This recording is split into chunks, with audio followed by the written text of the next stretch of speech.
Hozir O'zbekistonda o'yini sal qiyinroq o'tadi, chunki hamma nimani bizada bo'ladi, ko'p odam ko'rsatadi. O'ylaymanki, yaxshi o'tadi bugungi o'yin. Terma jamoa bosh murabbiy qanday ko'rsatmalar bergandi, aynan himoyachilarga? Akalar zo'r berasiz, savolim bor. Javob. Bunaqa narsa aytilmaydi aka. Bu savolga javob berish qiyin. Xo'p, keyingi savol. Bu yoqqa ham o'ting.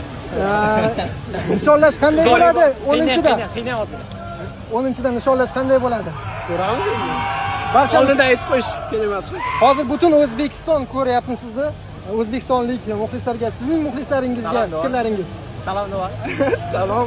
Tabriklaymiz hammani. Ha, Bo'ldi. bo'ldi. Ha? Hozir yig'lab yuboradi aka. Tabriklaymiz, zo'r o'yin. Rahmat, rahmat. Abbos, Men keturaymi? turing. Do'stingizni yonida turing. Bo'sh bo'lsang, Abbos. Sher qordingiz. Xo'p, Abbos, tabriklayman. Juda og'ir o'yin, juda og'ir yo'l bosib o'tildi va yangi tarix yaratilyapti shu haqida. Alhamdulillah. Bu g'alabaga erishishni butun xalqimiz juda ko'pdan beri kutdi. O'zbekiston futboli, O'zbekiston xalqi jahon chempionatiga chiqishga haqli edi deb o'ylayman, chunki bu ajoyib jamoa bilan chiqmasa uyat bo'lardi. Xudoga shukr, bu ani uddaladik. Alloh bersin. Ko'tarib olib ketdi qoldi.